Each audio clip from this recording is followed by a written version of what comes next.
think we're live now. Oh. We're live now. Yep. We're live. Soldiers first. Good evening, Moira. Hope you're well, my lovely. Fee, get out of the way. I'm not being that. Pardon? I'm not being that. I came on at 7:35. Put first. First in and then left. Moira will be in. Hello, Moira. So, you were first. Do you know all this? I'm first. I'm first. So, Paul, how have you been, my love? All been good? You've been busy? Yeah, I've all been good. I've been busy doing all sorts of different things. So it's actually nice. I love doing these chit chats that I can just sit down, relax, and enjoy talking to you, and also all the wonderful comments and questions that come in from the people watching. So really looking forward to it. Definitely. Even And Lorna, yourselves. even Claire. Well, we had a couple of comments yesterday. I'm not going to name them. They might name themselves as they come in, but they said, Right. "Ooh, eye candy." Right. Thank you. Paul's joining us, and the comment come back, "Ooh, we've got eye candy on." Well, I hope whoever you are who said that, I hope you enjoy. Hey, yo.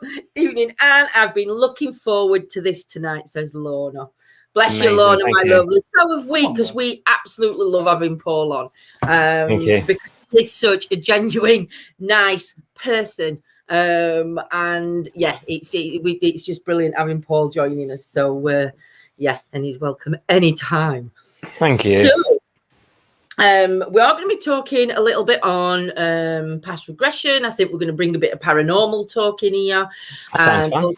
Paul's got some good news for everybody. Oh, can't see Soldier. Can't we see Soldier? Oh, Yolanda's just put eye shoulder.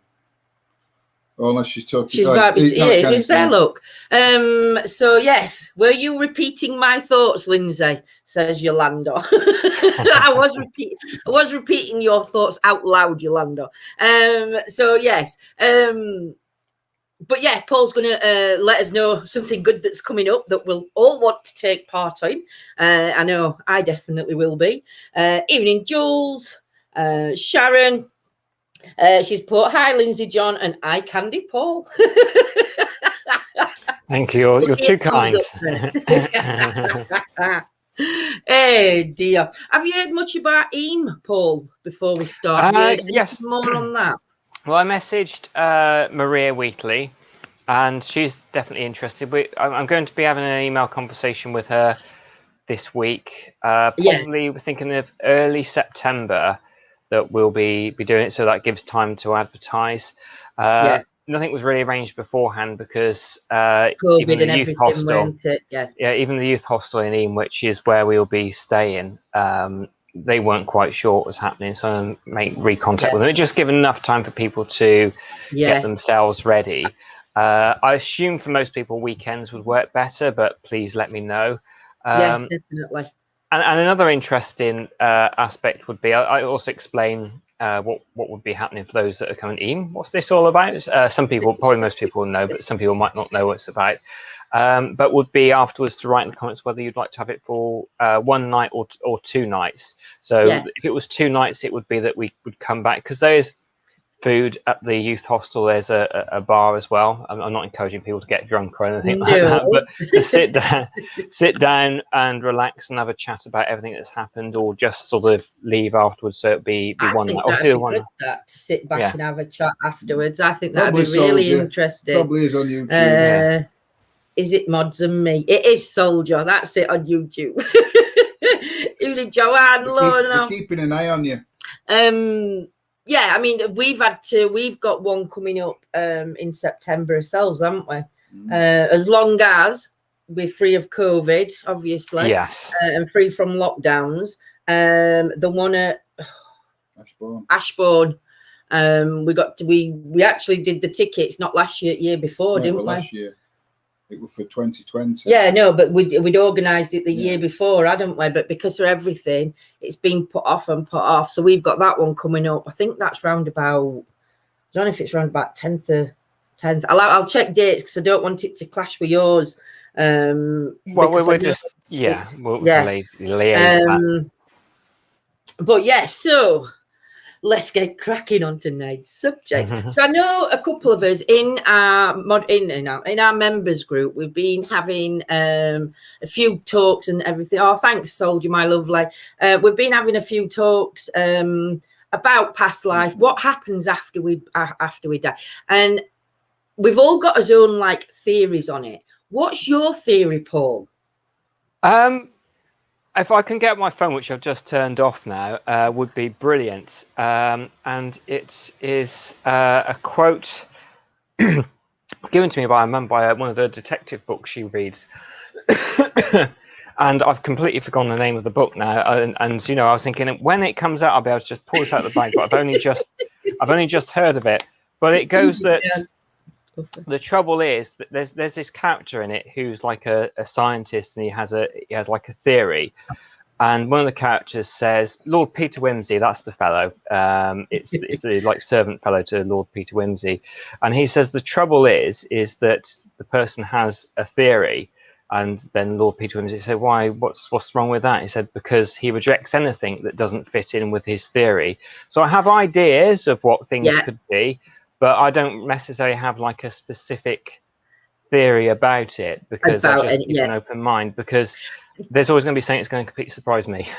There is, do you know, there is. I mean, I put for my personal thoughts on it, I mean, before I do mine, what's yours? What's your thoughts on when you die? What do you think you're going to see? Or what do you think is going to be there? Do you think there is going to be nothing? I know the first thing I will notice. What? Quiet. Very quiet. Besides the quietness. Don't you know? Have you even thought about it? No, not really. I have. Not at the exact I've actually gone into where I'm planning. I'm planning what happens in my mind, because I don't know whether, because the mind's the last thing that's supposedly to close down when we die. I'm trying to imprint my mind with everything that I want to see. But for me, I do. I mean, when I did the past regression and I went under, I saw it. I felt the warmth. I didn't see the light, but I felt the warmth of the light, which made me see the light, if that makes sense. Yes. But for me, I want. I want. This is all I hear all day. I want. People that have meant something to me to be there, waiting for me. The ones that caused me harm or upset or anything like that, did anything untoward, they're nowhere in sight. Do you know, they're off dealing with their issues. But me and Nanny Lynn, because Nanny Lynn would put in what she thought, and I would put in what I thought, and a couple of others would put in what they thought. And it were like, do you know what? If this actually were, if we could plan it, it'd be amazing. John, imagine if Lindsay goes first. She will be at the pearly gates. You will find them because you will follow her laugh. He's going to go opposite way to me, even in Suzanne. But yeah, go on, Paul. No, so we could act polite to each other there, couldn't we? It could also be that there is an infinite different possibilities of options open to us. Yeah. So for some people, they would see a light, so that's often mentioned. For some people, like a family member greets them. I mean, I've spoken to a lot of people, and one seems to be quite a common thing. They feel themselves rising up. Yeah. So it's obviously, it could be, but everybody that's had a near-death experience has said, actually, it's been a really pleasant experience. And a lot of people have said they've lost their fear of death from having a near-death experience. Is because it could potentially be a frightening time, that a way is seen from us from part from our own subconscious, part spiritual being, of the best way that would resonate with us best to make it the most happiest experience that we can have at that moment. Yes, I know when I know one thing. What? Just answer to Yolanda. Lindsay won't go first because she'll expect me to get everything ready for when she gets there. I know for me, when I worked in care profession, I actually sat with 3 people that passed away, and just before their passings, the ones that I were around, one gentleman, he used to say, my wife keeps visiting. This was happening a week up until in passing. And he used to say, he used to ring his buzzer at night and he'd say, will you tell her? Because she stood at bottom at bed talking away. He then passed away the following week on the weekend. But all he was saying as he was going is, she's there, she's waiting. And it were like, is for me there at that point, it were like, because it sounds funny, but you could feel the difference in the room. Yes. Whether that's because you're there with somebody taking the last breath, I don't know whether that was just the feeling of they were like love and emotion all mixed into one, but there was such a calmness within the room. But to me, it's like it like put me on that, because he couldn't remember what his wife looked like. He used to show him pictures and he got no clue who she looked like. But yet in that last week, it was like his memory had come back and he was talking about her and describing her. And it was like, it was heartbreaking, but it was fascinating at the same time. And to me, I'm wondering whether it's sort of like, I don't know whether does a part of his brain that's shut off, does that open back up so we get these memories back? Or is it the fact that they are genuinely seeing? You see, not to play devil's advocate, but to put a thing, you could say it could be to do with medication and with body shutting down. It could be memories that are released and he's not actually seeing her, he's just remembering. I'm not saying he isn't, because I do believe. No, I believe that these are, But again, also, I think scientists don't truly, well, some don't. Some think that it's really just in the head. But there's a lot of scientists that think that memory isn't within the body; it's outside of us. And I think I might have mentioned that awful rat experiment with running the rats running the maze, which it does upset some people. So I won't go into that into again.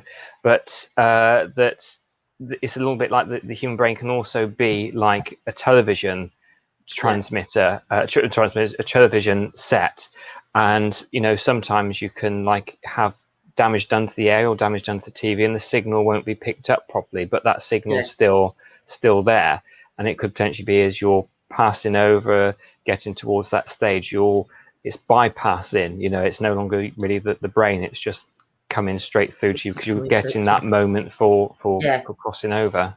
Maybe. Andy, where's your spanner gone? And Andy got his spanner anymore. But again, do you know? Sorry, Paul, I jumped conversation then. No, it's fine. I forgot what we were going to say to you there. I've got it on the tip of my tongue. Oh, that with children as well. Because like when we say when we cross over, but then you'll hear children come back, and there's a little boy that that they said was Princess Diana. I don't know if you've seen that was sent through to me. And the memories that he's got, unless he's been brainwashed as a child and this information implanted into him, I don't know how he can hold these memories or things. Andy, you ain't got two YouTube accounts, have you? I don't. Do you know what I mean? So the like crossing over and past life then to me comes into play then, because when our energy does go, if we choose to come back, because I believe that we've got a choice. I don't think we get told I believe that's if we want to come back, if we need to learn more, then we'll come back. So, but to me, it sort of like brings it on that it is possible to come in from my energy to be born into another body, and still have, instead of his memory being wiped, the memories that we hold are like prominent memories that they stick with us that much that we do bring them forward, and until we learn to process it, and then it like disappears as you get older. I know that Ian Stevenson, that I've spoken about before and went around the world researching, Dr. Ian Stevenson, I should say, he's passed away now, but he noticed that the stronger memories in children that have these spontaneous past life claims. So they're not put in hypnosis. They start talking about going to their other home, their other family, their real mother, etc. The more traumatic a death, the more it seems to stick within the memory. Yeah. So, and I think that because there's been programs on television about it as well, I think sometimes when there's unfinished business and you have to finish something off, that can go through as well. But it tends to not be when people talk about past lives. I might be wrong, and if somebody has, do put it down in the comments. It doesn't seem to be people talking about a past life where it was all very nice and they just passed over, and that it just seems to be there was a real strong memory, whether it's traumatic, but just something really strong memory-wise in there that seems to pass over. Yeah. Wow. Yolanda's put a book. Yolanda's put, I read a book on NDE. A woman had a near-death experience, was at a gallery, saw a painting and said to the artist that she had seen that place and it's heaven. And the artist said she had also had a near-death experience and painted what she saw. So that's interesting. That's an interesting one. Lorna's put, do you think that you bring fears from your past life back when you choose to reincarnate? I would say yes. It seems to be that happens when people come in the chair, that if they had a fear of water, then particularly if it's done more for therapeutic reasons, people when they go into their past life experience have drowned. It can be all sorts of different things as well. Like if the past life was from like times when unfortunately husbands could beat wives with a stick, that could make sort of that they're fearful of speaking out. It can be from that way as well. So it does seem to have quite a strong effect moving forward with the person's life. Sharon's put, because I couldn't do the past life regression, I have wondered maybe I didn't have one. Could this be the case, do you think? Well, Sharon, that other time is still most certainly open to you. We can go ahead and do that again. I think doing the group one can be good. I mean, I think that there is the possibility that people perhaps haven't had previous lives. I speak to other people, spiritual ones, that said, no, everybody at least had a few past lives. Some people say that, most average people have about, 4, 5, 6. Other people say we've had hundreds. Other people say we've had thousands of past lives. So that's why I don't fit myself particularly into a particular, into that is the way it is. Yeah. But I think, that just because you haven't experienced the past life over one regression doesn't mean it's not going to happen. Some people just struggle a bit to let themselves go into that state. Also, as well, it's always important to realize that it's past life memories. So some bits are really clear, other bits are a bit more hazy, a bit like when you think about a holiday, you remember bits really clearly, but what was the name of the bar that you just walked past, kind of thing. Your subconscious mind might be able to take it in, but it's some bits are more hazy in past life experiences in life as well. I think sometimes as well, I'm not saying this is you, Sharon, but I think sometimes some people can just shut off to it because not that they mean to, but so, like you say, subconsciously, if they're scared of something and they're not relaxed enough, and it's not because they're not open to it, it's because they are open to it, but it's like that fear just in the brain, it's took over. I suppose that could do a blockage. But also, what about if they'd had such a traumatic past life that their brain's blocking them from going back because the trauma would be too much for this lifetime to attach? Do you know? It's so weird. Yeah, I do, absolutely. But the different things you can put down. That's a good question. What? Lorna. Go on. Would it be your most recent past life you would regress to? Well, if mine were, I've been dead a long time before I was born this time round. How long it is till you come back, do you? Well, you don't know. That's interesting. So my past life, I think it were 18. something like about 1814, I think it was. So just think if that were my past life, Paul, in 1814, and then I've only just come back. That might be because I talked too much. Maybe for 200 years you've been quiet. Do you know, that could be why I'm so bloody chatty. Well, I know that one of the inductions that I do, because I do different ones, and most of the time, and most ones people have seen when I've done the lives, I take people to a corridor, and there's doors leading off to either side, and each of these doors leads to a past life experience. You can introduce it in other ways, like one fellow from the Paradox Club, Steve. I dropped him straight down from a cloud to his past life, which surprised a lot of people. But I just thought so many people have seen the corridor induction, way through to a past life. I thought it'd just be interesting for people to see a different one. But some people think potentially that how many doors you see in the corridor represents how many past lives you had. And I get people that they're most drawn to, and sometimes it can be for answering questions. So say you've had a life in the 1700s, but you've also had one in the 1800s and the early 1900s. Yeah. The life you had from the 1700s, you might have had some before, but had something which set a trigger that went into the life after that, which made you fearful or act in a certain way, which then went into the next life, which made you fearful. And until you go back to the original time, either see it happening to somebody else, resolve it, or like I finished doing healing with people sometimes, if they feel they wish to receive it, that kind of unlocks. So just because you have a fear of water doesn't mean that it was your most recent one. You could have had several lives maybe of fear in water, or not to fit into like the theory, it could have been just that something happened to trigger it off that previous memory from before. So it can be all sorts of different things. When I went back in mine, I got strength. What I got from that was strength. But I think what I needed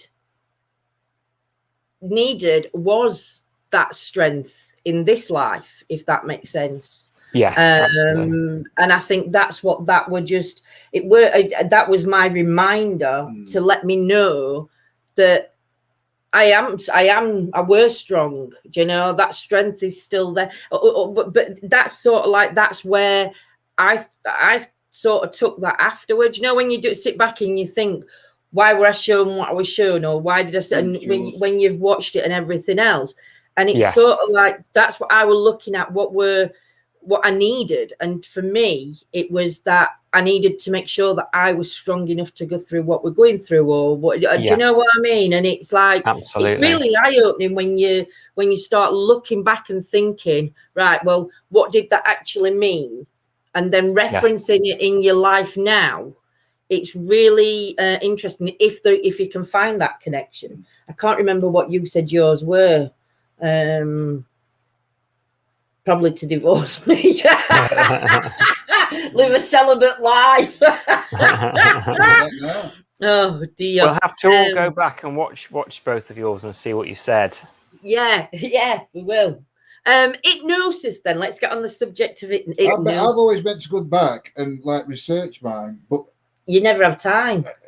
Everything's got in way and it's got put back, and then it's like you slowly forget about it. And I keep forgetting. I've got it on computer upstairs to rewatch it and start, but I just never had time to sit there and watch it. Yeah, because you got names, and you got like full names in yours, and there were quite a bit of history at what you were bringing up in that you'd been a part of. So maybe you can search yours.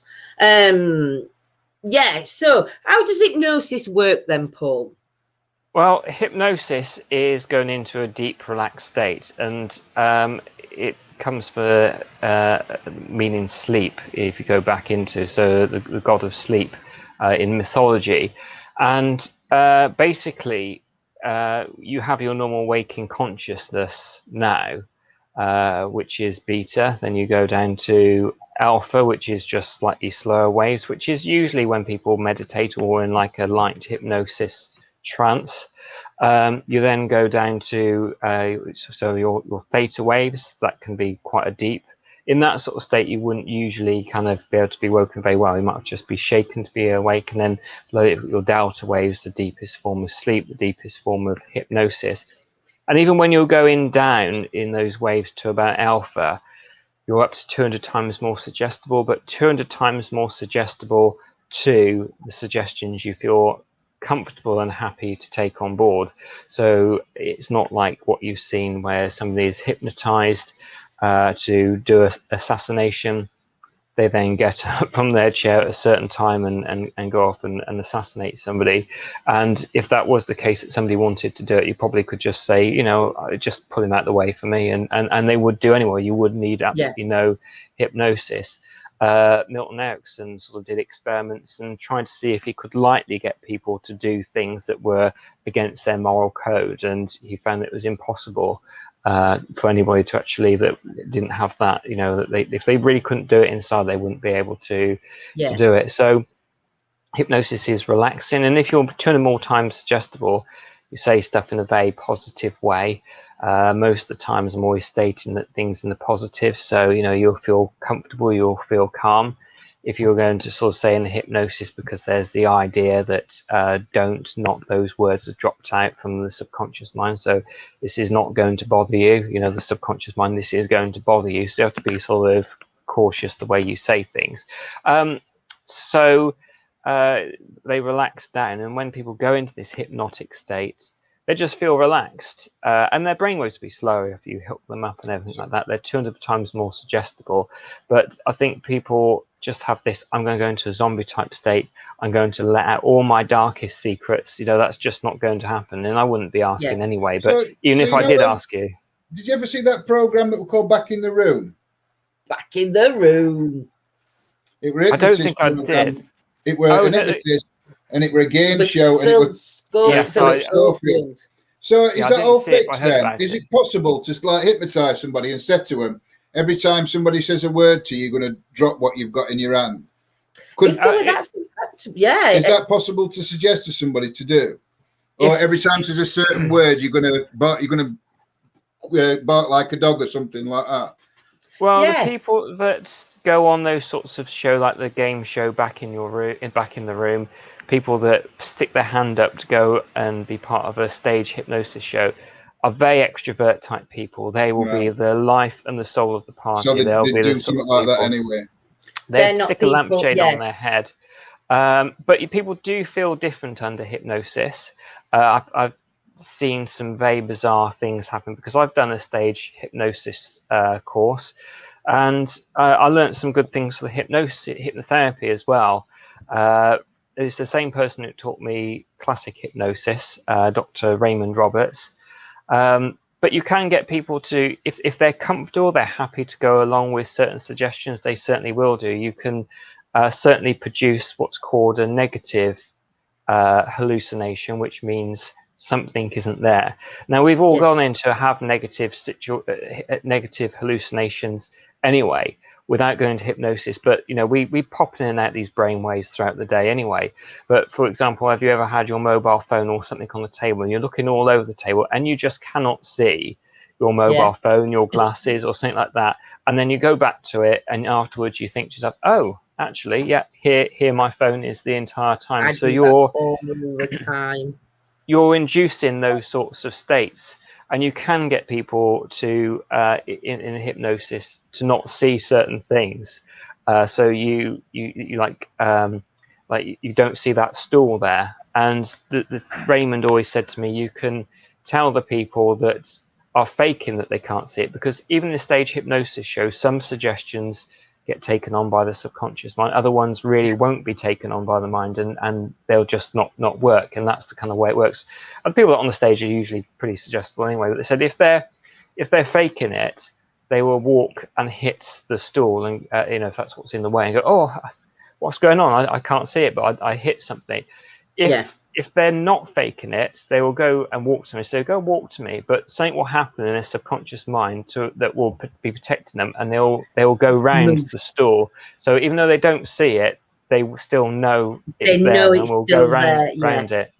That's right, good. That's right, good. Yeah. Paul, have you ever been regressed? I have, mostly during the training of what I've been doing. I think the one which Well, the first one I did was, I was called Tim. I was in the Lake District, and I really can't remember the year very well, because unfortunately none of my regressions have been recorded, and I think I should just record one at some point to watch myself Yeah, back. you need to. You need to put one up of you, so we can all watch an experience that you have. Let's put, it definitely is possible. My mum got hypnotized and had to go on stage. She was that determined to get off the stage that she managed to fudge herself out of it. Absolutely, you know, but I think that, you know, unless you want to just go there and go, I can prove that I won't be hypnotized, those people are usually kicked off anyway to begin with, because they only want the people that can, and anybody can be hypnotized. But if you're going, I'm going to be right, I'm not going to be affected. Yeah, absolutely. You're not, nothing's going to happen. And you've always got as well, when you're doing the stage hypnosis, when you have the stage hypnosis show, either the girlfriend, the boyfriend, a friend of the stage hypnotist which is looking, and they can always give the stage hypnotist little signals, because I've seen people and they pretend they're out there like that, and the hypnotist looks around and they go back in like that again, and then somebody's sort of pointing out which one's faking it, and they tap them and tell them to get off the stage.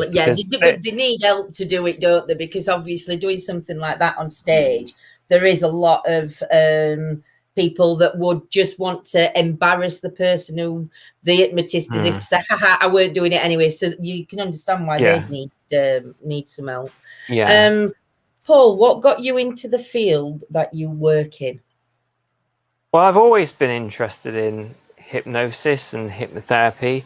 I remember seeing, when I was younger, a program about a dentist who was a hypnotist, and he would hypnotize people that were nervous about having dental work, so they lost their fear of going into the dentist chair. And being on TV, they didn't really explain how they did that well. They just showed a couple of clips. It wasn't really how people go into hypnosis, and desperately tried to hypnotize a load of people at school, a load of children at school, which kind of didn't really work that well. Some people were pretending, you know, just to sort of, you know, have a laugh, I think. But I always had that interest. I then still had that interest, and they used to have the Paul McKenna tapes, the cassette tapes, when everybody had cassette still. And I used to be playing snooker for a snooker team at one point. It's called Sensational Snooker. And if anybody's played snooker with me, they can tell I haven't actually listened to that tape for quite some time. And then I kind of listened to the Paul McKenna ones for exam confidence and memory, which worked really well when I was doing my GCSEs. And then I kind of sort of got back into it with the wonderful book, Change Your Life in 7 Days, Paul McKenna, because also what I do is N.L.P, neuro-linguistic programming. So it's not just hypnosis, it's neuro-linguistic programming, which is neuro, so it's not just the brain, but your whole nerve and neurological system, the language that we use, the way we communicate. And we run programs in our minds. You know, we run programs of habit, so we don't have to think about tying our shoes anymore. We just do it. We don't have to think mirror, signal mover and gear stick when we drive. We just have these habit patterns, and it's getting into the mind and shifting the unwanted programs, the unwanted habit patterns, to something more better for the individual. But I got into the hypnosis really and wanted to do it after my dad became quite unwell with cancer, and eventually he did pass away with cancer. But he was using a CD, Gerald, I think his name was, but a healing CD, which he absolutely loved listening to.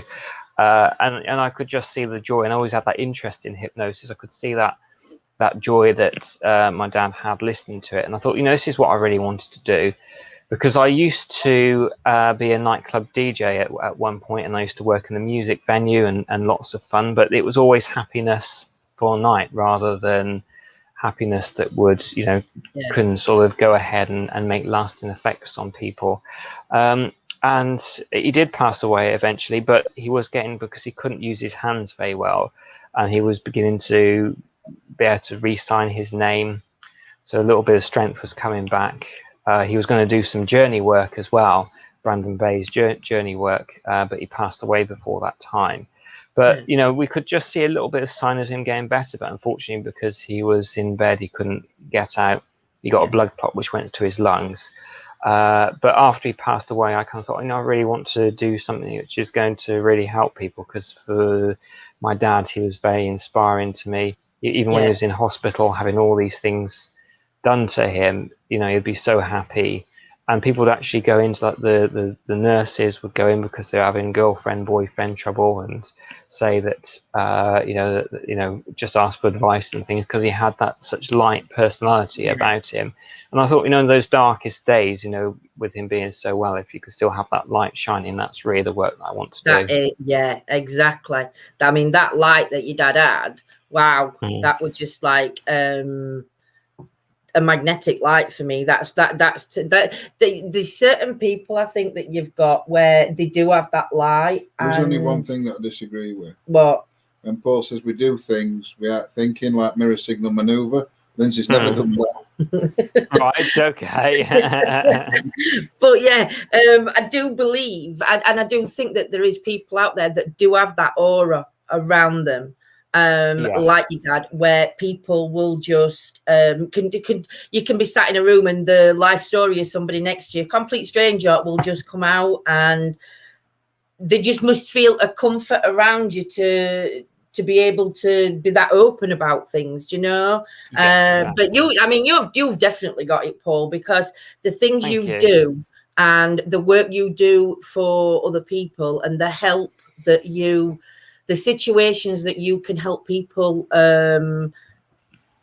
come to terms with, to help with, to reduce the fears, to actually make their lives better. You will have a big impact on a lot of people. Every person I think you work with, you'll touch that person's life in a very special way that I don't even think you would be able to even comprehend what you do. Do you know what I mean, Paul? I think it's, it's really, it's amazing what you do.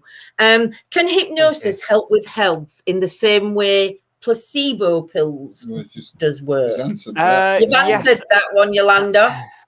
I want to just add a bit of a story here that one of my favorite people in the N.L.P field is Robert Dilts. I really like the work that he's done. He's also gone very much into the spiritual sort of realms as well. And he and a few others I think it was Richard Bandler, they were going to try and market placebos. And, in with the placebo, so you could go to your chemist and go to the shelf and ask for a bottle of placebos from the pharmacist, which would just basically be a sugar pill. And you could sort of read through, sort of a headache, I've got this much chance of it sort of working. Back pain, I've got this much chance of it working. Put the research in with these placebos as well. And they sort of wanted to get on television, advertise it, and they said then when the controversy was at its height, they were going to then release placebo plus with 50% extra inactive ingredients. But unfortunately, the government stopped them from doing this in the end. Wow. But you can understand why. I can understand why the government would stop that, because if that actually took off, people would need to be spending a fortune on medication. Do you know? They found tiny little red pills were the most successful of being placebo, and the least successful were big white ones. Yeah. Wow. So, yeah. Do you know, you're going to have to try me with a placebo. Pill, if you got a white pill, you knew it like a sugar pill or something, then you just think it was sugar. But if it's got a colour to it, you'd think there was something else. So what you're going to have to do, you're going to have to do a test on me with a placebo. I might try it on a pain level. Like what if I give you a placebo to shut up? No, but maybe try a placebo with just I don't use a Tic Tac, because I'm telling you to use a Tic Tac, but like try and find a tablet that you can say to me, right, obviously don't do it now because I'm planning this for you. No, you know what I mean? Like use it, like say to me, this will help with your pain. Right? And if I'm taking it, eventually will that sort of like help with my pain? No, what'll happen is I'll get you this pill, right? After about an hour, it'll not took your pain off, right? Then you'll start gobbing at me because I've given you a placebo and medication, and it'd all be my fault. Oh dear. But belief is such an important thing. But belief is such an important thing when you're working with hypnosis, when you're working with the N.L.P, the classic side of things. So that's one of the things that you do for pain, is tapping into either what tools you're using, whether it's N.L.P, which is basically eyes open hypnosis, or you're putting something in the trance. You're raising that belief level. You know, because if you hypnotize somebody and say you will feel no pain, which I don't usually put it that way, but if they really do believe that they will feel no pain, they will feel no pain. However, but then again, it is the no pain, so I don't like using that person myself. But if you say to somebody, when you have this dental work, this procedure, if you think of your favorite activity, which could be for somebody, you know, going for a nice walk somewhere. For others, it could be tinkering with their motorbike, etc. But their favorite activity, what they absolutely love, and just really focus and really think of your favorite activity. What's happening in the chair when you're there? You're just calm, relaxed about it. You just feel comfortable and you feel happy whilst you're thinking about your favorite activity. So you know you can create that pain relief yourself just by focusing in a different way. Also, I think if you also tell somebody you're not going to feel pain, when they get to that situation, they're going to be like, not focused, but in their mind they'll be like, can I feel pain? So they'll be thinking about the pain, won't they? So they're still going to feel it, whereas if you just take them to a different place. Yeah, absolutely.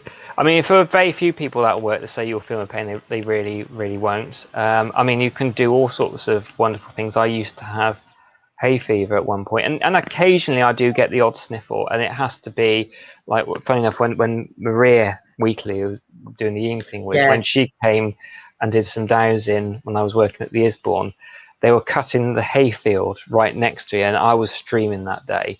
But you know, I used to just suffer every single day, you know, anyway, you know, during the summertime, and you know, I did some N.L.P tools and techniques, so I don't need to take any medication for hay fever now. But I had somebody when I was learning hypnosis, Milton Erickson induction. I hypnotized somebody who was on the course, and within 30 minutes, from their eyes streaming, their nose running, you could just hear in their breathing, it was completely and utterly gone. And I checked in them a couple of years ago, and they still haven't had hay fever at all. Wow. And that was just literally within 30 minutes. And obviously he had the belief that it would work, and I feel very humbled that he had that belief in what I could do. If he was sitting there, this isn't going to work, I'm going to come round, I'm going to blow my nose afterwards, this is a waste of time, it wouldn't have worked for him. So it's just raising that belief. Can I just say, a lot of people think that way anyway about things in general.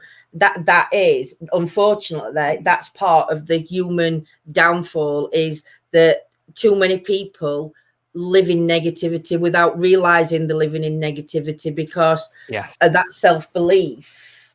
They all think it's going to go wrong anyway. So, or do you know? So might seem like a daft question, but why does our subconscious create vivid dreams like they are reality that make us wake up crying, but when we wake, we can't remember the dream?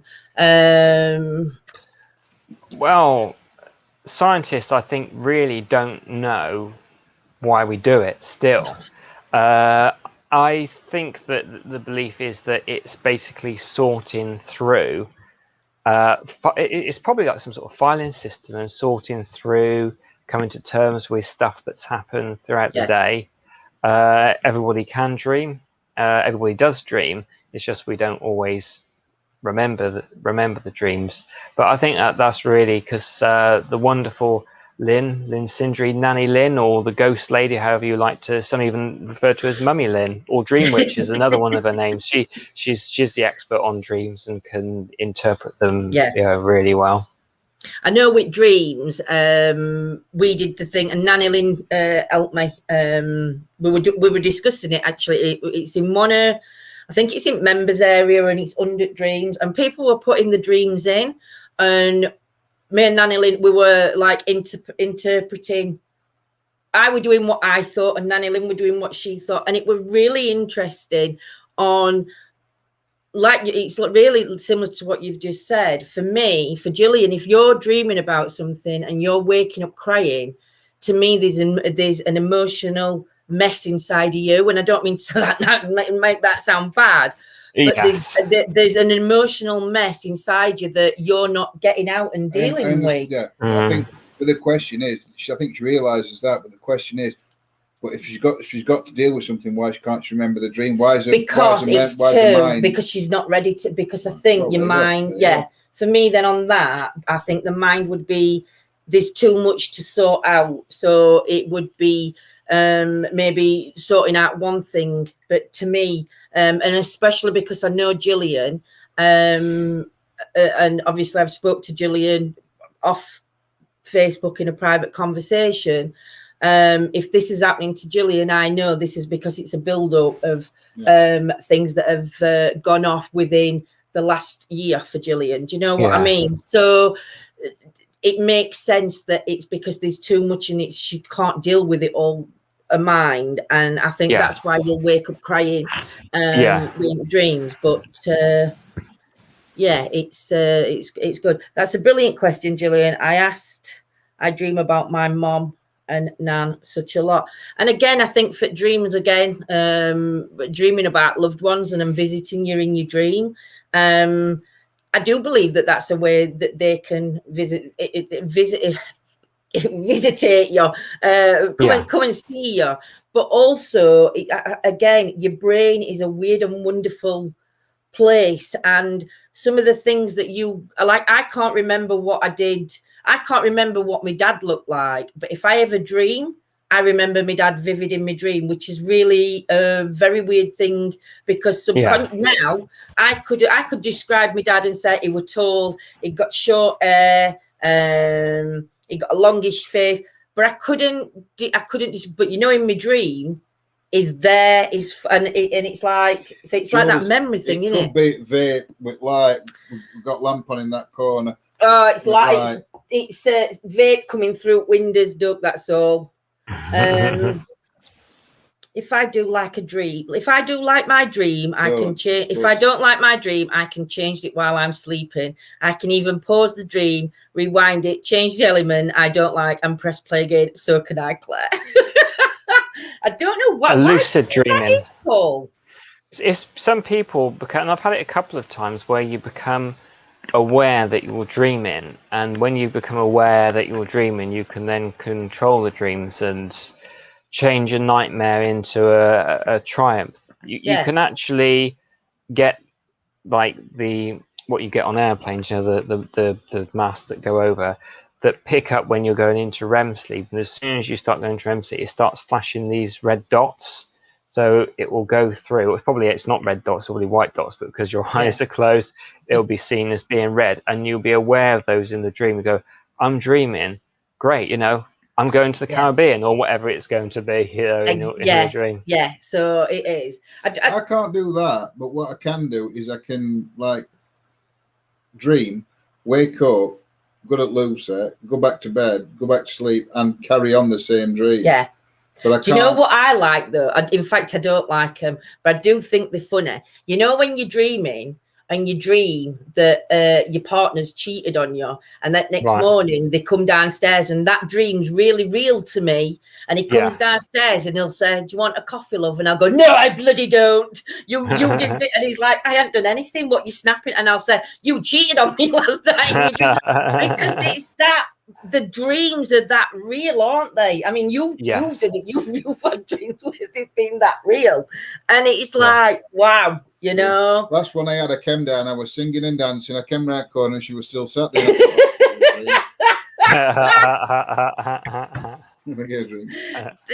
I'll have a cold drink, please. So getting comfy. So Paul, what is it that we've got a cooking that we're going to, because the last 2 workshops you've done were amazing. Thank you. There's still awakening potential I've got to do. I'd just like to get you to poke it a bit more. Like, all the stuff that I do is what I do with my clients anyway, but I like for it to flow and tell a story. But there are so many people that are interested in hypnosis, but they've got that fear about it. And my idea is that people that are just interested, just dabble in to see if they're interested in hypnosis, to do something which lasts about an hour. It'll be very sort of cheap. It's only £2, so it'll be a day that we can sort out. So £2 for an hour, probably starting about 8 or something like that. And it will be relaxation techniques that we can do for stressful situations, just because it's nice to relax sometimes as well. And then it will be a gradual step. So we'll go just on relaxation techniques. Do you feel comfortable about that? If that's comfortable, we can just go to a next relaxation technique a bit deeper, and then finishing off with a 30-minute hypnosis session just for general relaxation, general well-being. And then people can ask questions and answers afterwards. And you can either record yourself, or I can record the Zoom session. Lorna's put sounds good as well. But I think that it'd be amazing. And I think, for like you said, for those that are worrying about hypnosis, or like you said, have just want to be have that bit more knowledge. And I do, as much as I can sit there and say I'm quite a relaxed person, sometimes things happen, and it's like I can't de-stress, and you're carrying around that stress with you, and it might be like 3 or 4 days, and then it's like you finally it's past, then it's gone, and it's gone. But really, I needed to de-stress. So these techniques will help people in a lot of ways for themselves as well. And when they put into stressful situations, they'll be able to not talk themselves down, but be able to quicker. Because all the decision making, which is at the front of the head, if I'm remembering rightly, then just drains the back of the head under stressful times, and you end up making the most ridiculous mistakes. You can't think properly. But just a very few simple techniques will just allow people to be able to handle something and much make more right better decisions. Because I think again, under a stressful situation, your mouth can say things, your brain tells you to do things, and then your body goes and does another. Do you know what I mean? And then people regret, because if they'd have calmed down or de-stressed in that situation, other stress isn't added on top then, because certain things haven't happened or been done or been said. So I think it's definitely very interesting. And also it'll help them that do want to do looking into having hypnosis, whether, like you said, it is for hay fever, whether it's dealing with a phobia, that they've got a fear of something, or whether it's just, like you said, just to do that relaxing technique. It's going to be so interesting. Can hypnosis unravel any negative things that were drilled into you as a child? So I think what she's saying is, if there's a child and the child's been told horrible things by parents, if they do hypnosis when they're older, can you retrain? A bit more N.L.P. More N.L.P. But could their head be retrained into not thinking what they were told as a child? If that makes sense, Paul. No, yes, you can. You can do timeline therapy, where you take somebody back. You ask what resources would really help you that you've gained or could gain throughout life, and give that to that child, and then you answer like the parents in a grown-up adult way that would be acceptable, not just swearing and storming off or something like that, but then start to replay what had happened in the childhood time as something being positive rather than maybe negative. And then if you do it well enough, you can have very scrambled memory of the first one. You have an awareness what the first memory is, but a later one. I mean, things like a child being told off, constantly being put down, belittled, they're the sorts of things that I deal with. If it's like that's what I mean. No, that's what I'm meaning. More the belittled, I think, more than anything. So they can get over,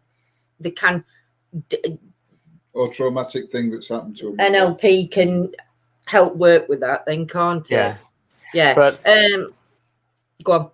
For example, I had a client that come to see me, and I wanted to talk about it, but I never talk about my clients. But with permission, I asked if I could mention this story because it's a good way of an example of how I deal with Kaizen, chunking stuff down to small, manageable bites.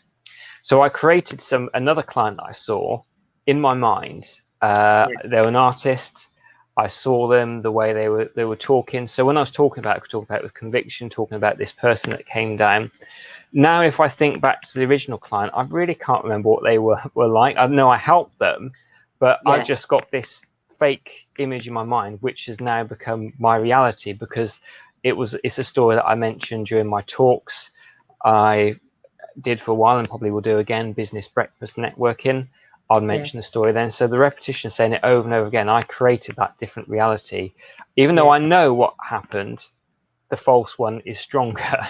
Yeah. So you could do similar sort of things, you know, with Oh, that's really good. I think, Yolanda's put, wow, she'd love to unravel all those horrid negative things. I'm nervous about hypnosis because I really don't like not being in control. I'm going to book him with Paul though when I can get down to see him. I know with Claire. Claire wants it to be more when she can physically get down to see you. She's not absolutely. Yeah. But she is always in control. She's never not in control. You know, I was just going to say that, Paul. That's one thing, Claire, I can hand on my heart saying you are aware of everything. You're aware. I were laid on a settee. I know I were laid on settee. I know it was a brown settee I was laid on. I know that the curtains was green in the room. I know Paul was sat on the chair. I know Nanny Lynn was snoring in the other chair. I know John were balancing on arm or a chair. Do you know what I mean? It's not that you can't see them. It's just that your mind's relaxed enough to... I'm more shocked you can remember what colour curtains were. Oh, I can remember green curtains. But for me, it was more of... It was just like everything had shut out and the only thing I could hear was Paul's voice. And that is where I think that's quietest my brain's ever been. Because my brain's quite a noisy brain. Well, my head, not my brain. The brain's probably quite small, but my head's a noisy place. And for Paul to get me into that place as quick as what he did, to say how active my energy is and my brain is, I was quite shocked on how quick I actually relaxed into it, because I were more aware, because I'm a fidgeter and I can't keep still for 2 minutes. I'm either swinging my legs about, tapping my foot on floor, whatever, I'm doing something. And honestly, Claire, it is,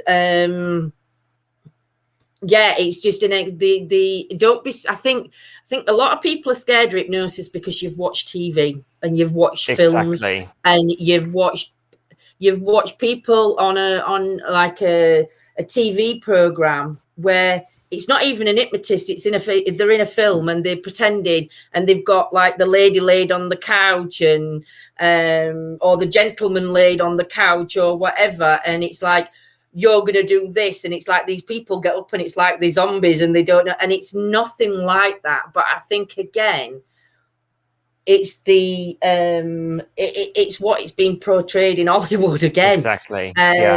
People just don't see it for what it really is. They're more it's very different. Evening, Nanny Lynn. And at any point, if she wants to open her eyes, she can open her eyes. Yes. The only way people would be stuck in hypnosis, you never really asked that, but couldn't open their eyes because they really do believe you cannot open your eyes in hypnosis. But if you explain everything to them, and basically all hypnosis, self-hypnosis, you're helping to guide that person into that deep, relaxed state.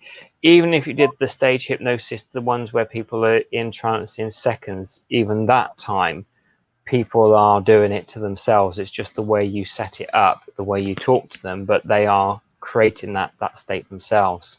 Yeah. Joe Mac, is it like astral projection when you hypnotized? Well, I've never astral projected, or I wouldn't even know. But to me, I would say No, no, I don't think it is like astral. For me personally, it's not. It's just like me sitting here now. I've tried astral projection. Whether it turned into a dream or it was astral projection, I can't tell you. Yeah, because I don't know. But like you said, I was aware of my surroundings when I was hypnotized. When I was doing the astral projection, I wasn't aware of your surroundings. Yeah, but no, I mean, for me, to be hypnotized, you just close your eyes and block sound out, and that's what it's like. Put some music on and listen to some music, or just listen to radio voice and close your eyes, block everything out. That's what that's what when you report, that's what it's like. But your body, every inch of your body is just so relaxed. You're just in such a relaxed state. But like, you can watch that back. You can open your eyes. You could speak if you wanted to speak. Yeah. You don't have to wait for Paul to tell you to speak. You can start. But I think there is more of a fear than for people, again, watching weird and wonderful things. I mean, Charlene, you're in chat. What did you find hypnotization, Charlene? How does it? Yeah, I don't know, but I've made that up. Yeah, you can use that one. Shall I let you? Yeah, I'll let you use that word, hypnotization. Yeah, that's good. I like it. Might be a real word, that hypnotization. It isn't. Why ain't it? Hypnosis. Get a dictionary, and hypnotization will be in there. But yeah, I'll wait. I don't know whether Charlene's on Facebook or not. So yes, but it is. It's Jay's going to show me that there is not a word. You just told me to do it. Hypnotization is a word.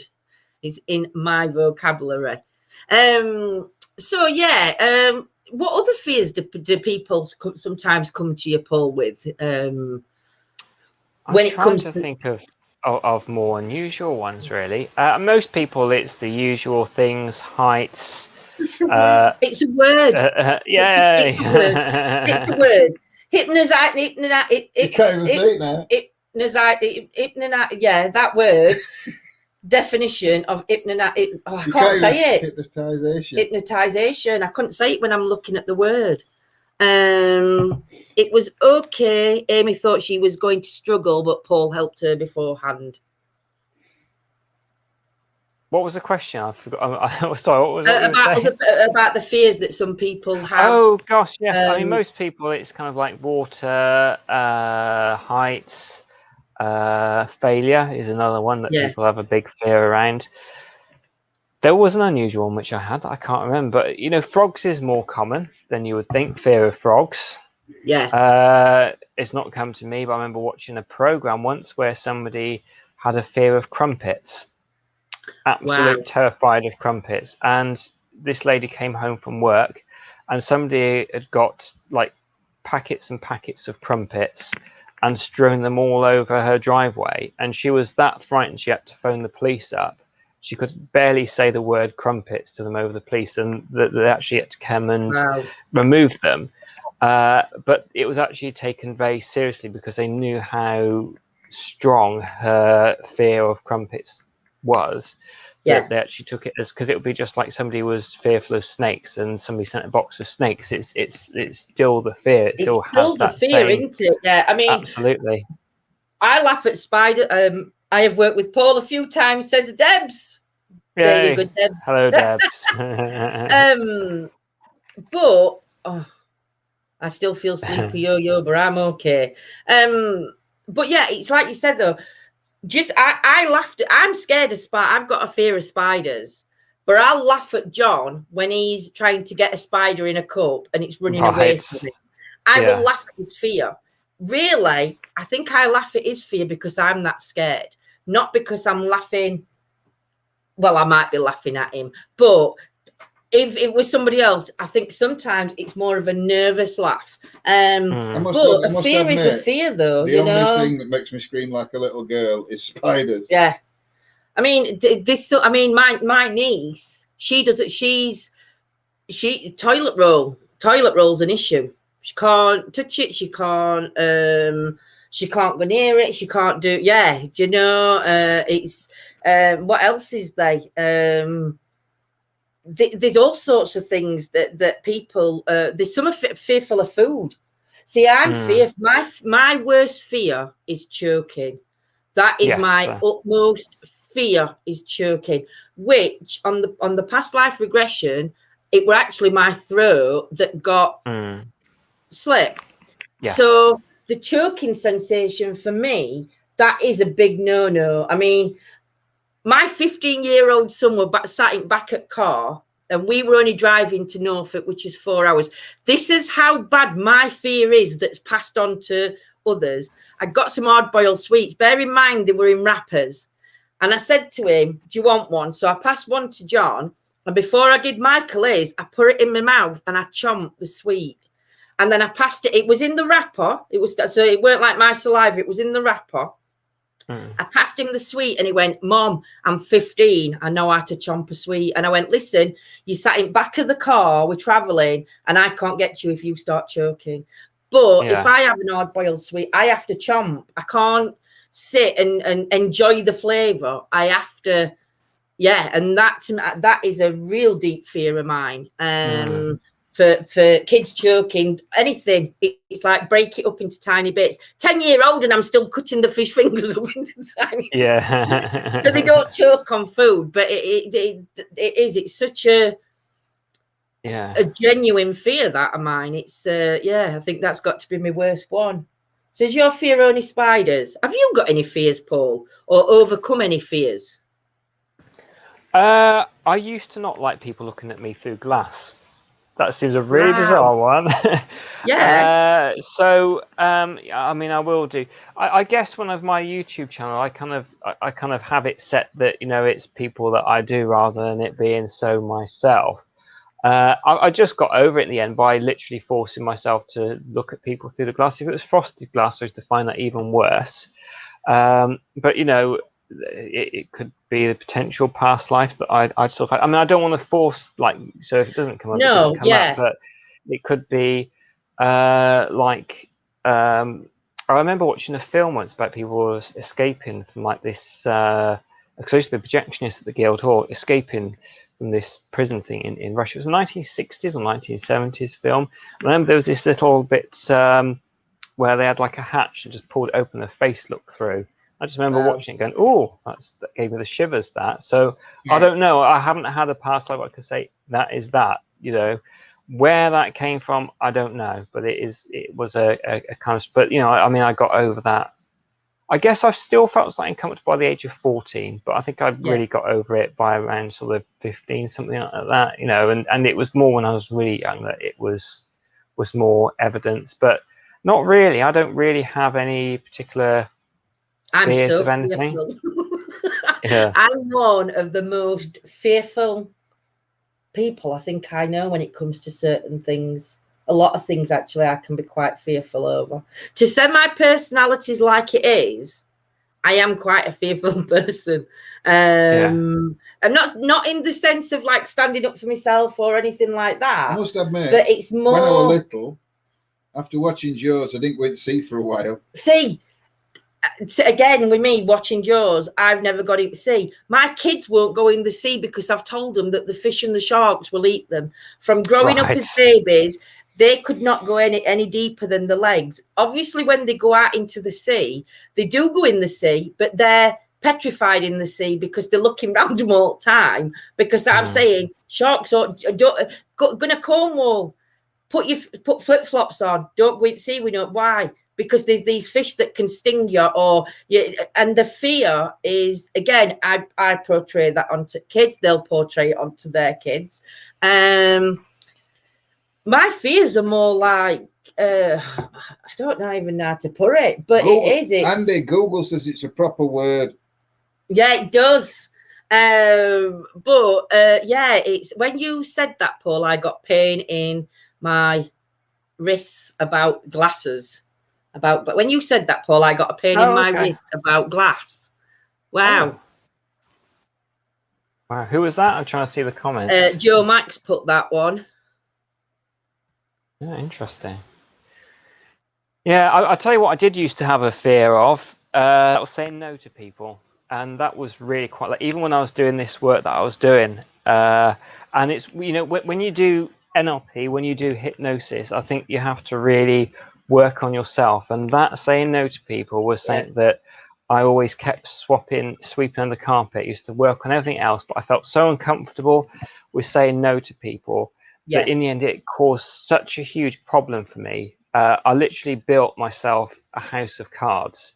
And it's best to do with bricks and mortar on the house of cards. So I built up something with doing all the N.L.P tools and techniques on myself, but not really facing this saying no to people, until it got to the point when literally just one of the cards were removed at the bottom and the whole lot came crashing down.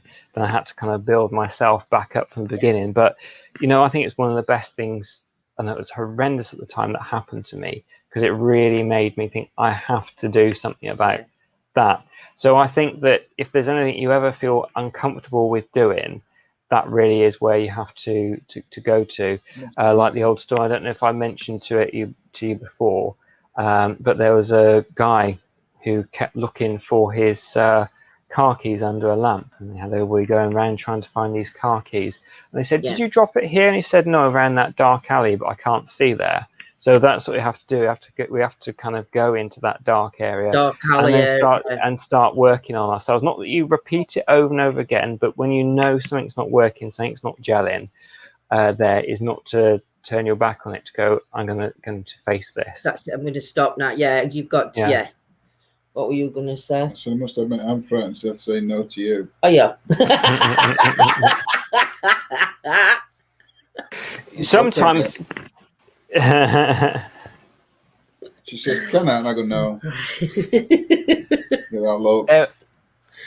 There was a brilliant way that I think it was Richard Bandler, one of the people who really first came up with the concept of N.L.P, was helping out somebody. This is in a workshop, and he had somebody who had a fear of saying no.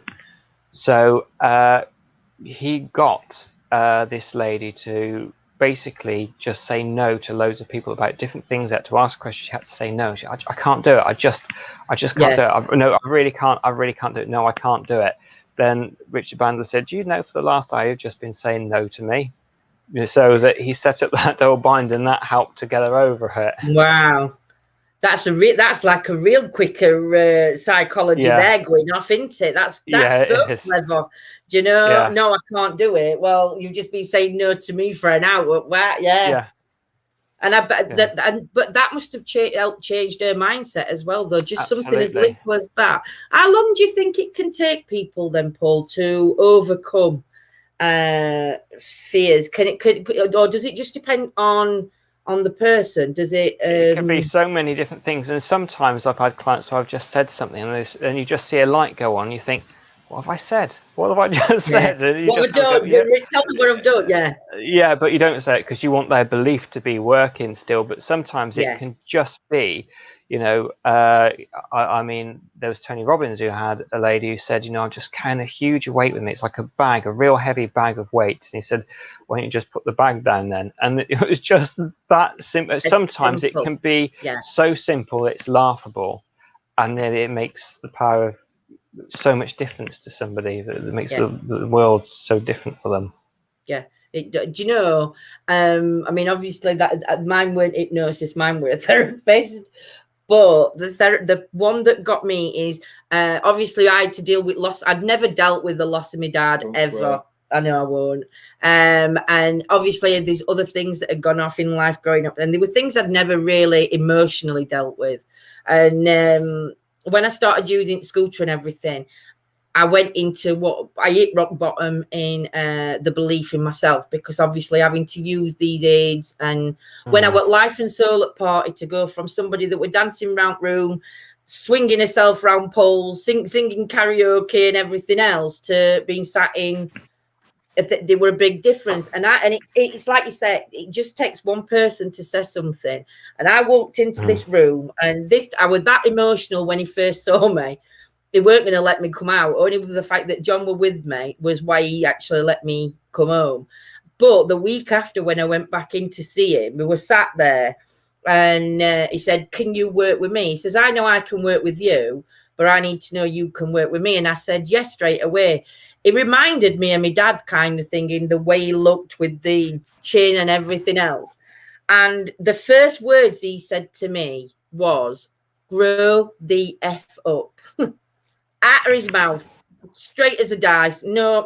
And he said, that's what you're going to get from me. He says, because I'm not going to namby-pamby you. We're not going to talk about your past. We're not going to deal with this. We're going to deal with what's happening right now, because this is the whole point that you're not dealing with. And it was like a light bulb moment went on with him. And it was like, oh my God, where's he been all my life? Because I could have done with him when I was younger. Do you know what I mean? And it's like you said, sometimes you don't know what you're saying, but just by what you said, that mindset on changing is really powerful. Words are really powerful.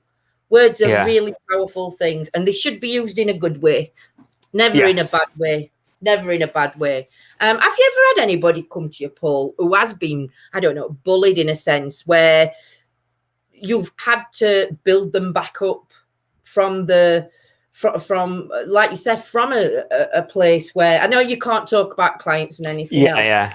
Like the scenario of it, somebody that has been bullied or manipulated by other people, or like really built them back up to where they are a complete different person. Or absolutely, it happens quite a lot. But the important thing to remember is, and I tell them, you know, sometimes more at the end, that they've been the person to build themselves back up. You can do amazing, wonderful things in hypnosis, but you know, at the end of the day, it takes somebody to take action, think, you know, enough's enough, I'm going to do this change for myself. Like, you give them N.L.P tools, and sometimes it's also they do a revised version of it so you fit in with them. But you know, sometimes in the early days I took on friends for free. Never ever do that. Never take on friends for free.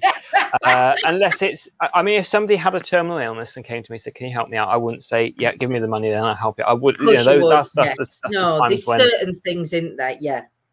But you get all sorts of excuses. You get, I can't listen to the CD because I have my favorite CD that wakes me up in the morning if it was an alarm clock. You know that people aren't going to do it. I mean, it comes, basically the tools and techniques that get people to do, which are the mind, like the anchoring that we've done, stand up in the power pose, just take probably about 5-10 minutes out of your entire day, you know. And if you can't take 10 minutes out of the day to do that, you know, you have to sometimes go to people, how much do you really want this? Because I think some people just want a magic wand, and know that occasionally it can actually happen, that because somebody has a belief in it.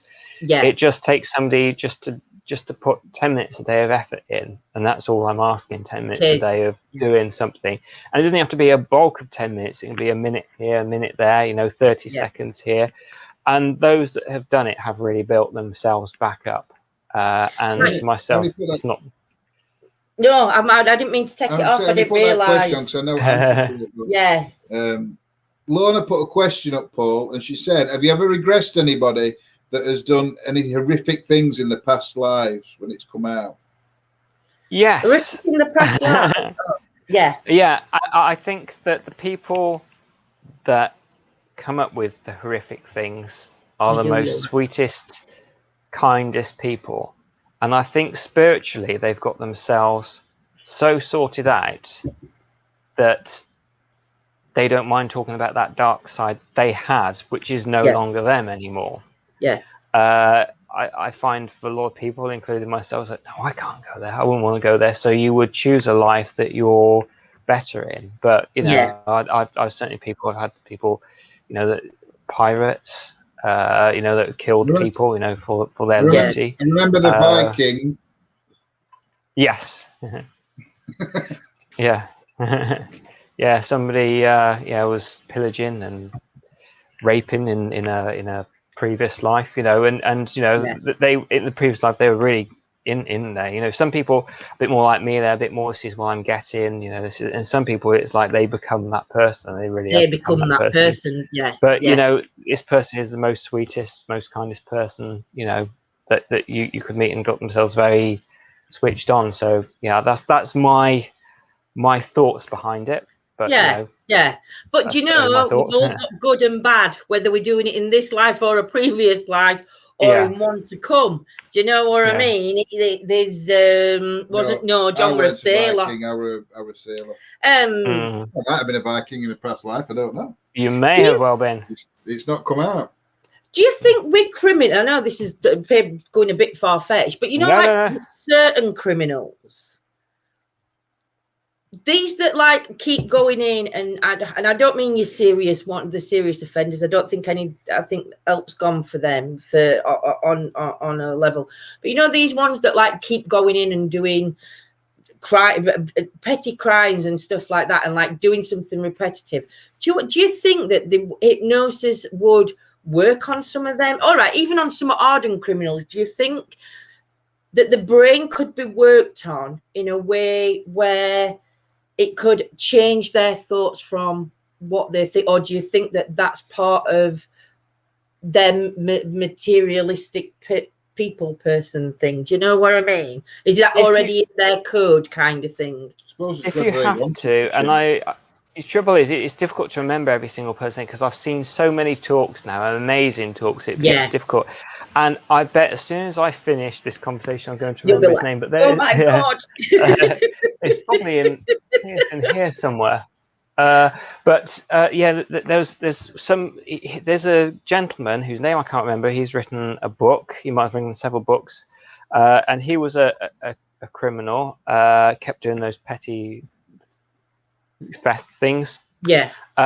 And the turning moment for him was seeing, when he was in court being sentenced, seeing his mum there crying, and something just went off in his head, and he thought to himself, because he knew he had this habit pattern, he come across some mindfulness book, and because they have like libraries and things that you can go to in prisons, but because he didn't want to be seen as being this soft mindful type person, he would hide the book under his top and then read it and get really fascinated by it. But now he's turned his life around. He's living in Thailand, got a beautiful place next to the sea, and does retreats there that every morning you wake up to seeing the sun rise from his beautiful place. So anybody can turn their life around, they really can. I suppose they've got to want it, haven't they, as well? They've got to want to change their life. You couldn't take a criminal that didn't want to change. No, because that, I think, like you said, that thought process is it's got to be in there anyway, hasn't it? For anything you do, that thought process. It's like when you quit smoking. If you go to an hypnotist and say, I want to quit smoking, but you're not ready to quit, you're going to walk back out of that office and you might not have a cigarette for a day, but the day after, because you're not ready, you'll pick your fags up and have another fag. Do you know what I mean? And that's not on the hypnotist or the person that you've been to see. That's actually on yourself. But it's too easy to blame the hypnotist. It's your fault because you've not done your job properly. I'm now smoking. And it's just, that's just a pass of the blame kind of thing, I think, because, they need to. So anybody out there blaming hypnotists, anybody blaming them, blame yourself. You get people that say, I went to a hypnotist to try and stop smoking. It didn't work. And I say to them, did you want to stop? And they said, not really. Or sometimes they'll say yes, but there's a little bit of a pause before that yes word comes out. And you know that they didn't really want to. So I only take on people that say, I really, truly, generally want to stop. And then, you've got like a... I know I vape, but I didn't want to stop smoking. Yeah, but I had to stop smoking for health reasons. So you had to stop smoking, so I'd stop smoking. But I didn't want to stop smoking when we stopped smoking. It were only because my oxygen level had dropped to a 3 or a 4, and it should be up at a 6. So I knew I've got to do it. Do you know, losing weight? I want to try, and I'm ready to try it, I think. But I need to be 100%, Paul, before I come to you and do it, because I have got to get my brain into that way. Yeah. I don't want to go and have any surgery or anything like that, but I want to have a gastric band mentally fitted. Yes. Yeah. In. I know I've got to be more focused and ready to do that change before I can eat. Don't even go there. It's you that bites chocolate, not me. You good at shop. I was going to say, I know a simple way to solve both his problems. What? Just take your mouth up. No, because that's not. No, that's just to get. That's just a shit close. But has anybody come to you or any of your colleagues where you have done the gastric bypass or another form of hypnosis to change somebody's eating habits? Because it's not so much my eating habits. I do eat healthy, but it's like a binge. I'll binge, but I might not have anything. But then all of a sudden, all I want to do is eat chocolate and crisp, and then for a week I eat salads, and then I just shove my face again. Would it be possible? And I'm changing the subject. Would it be possible to hypnotise somebody? So if they ate chocolate, it tasted horrible. You can do. I mean, if somebody's just addicted to one thing, you can get them to see it really horrendously and put people off eating certain things. So yes, you most certainly can do, but you have to get it right, and you have to listen to what's called the submodalities. So like the person who taught me N.L.P, she talks about that she tried to be put off eating crisps, and the thing she was saying the person, because it's during training time, that was being missed is what she likes is the crunch. So I can obviously think about a crunch in your mouth, which is going to be an horrendous crunch in your mouth, which I'm not going to say because there's probably people here that don't want to be put off crisps. But you work on the thing that they really like, and then add something they absolutely. And it doesn't have to be that they just don't like it. They have to find it horrendous. It has to be horrible for it to really, really work. So you have that association. But for yourself with the gastric band, I mean, I heard you say this when a client comes to me, it's something you want to try, and when I'm ready for it, I'll try. If you change the try to do, that might be, it'll exactly. make it more successful. I know I've got so it's changing your language, so changing your language a little bit, the way it works. As I know as I've got things. Claire's put, could you hypnotize her into liking salad and vegetables? Was it so? That's opposite end. So instead of stopping somebody eating, then could you help somebody like Claire that can't stand salad and can't stand vegetables incorporate them? Then can you make them taste like something that she would? Well, it wouldn't. You won't be able to do it. Well, you might be able to, but it'd be very unlikely that you get like a lettuce and you're eating away and you're thinking, this tastes just like chocolate. But you can get them to really appreciate the flavors that are in it. And then it might even start off with saying, this isn't so bad.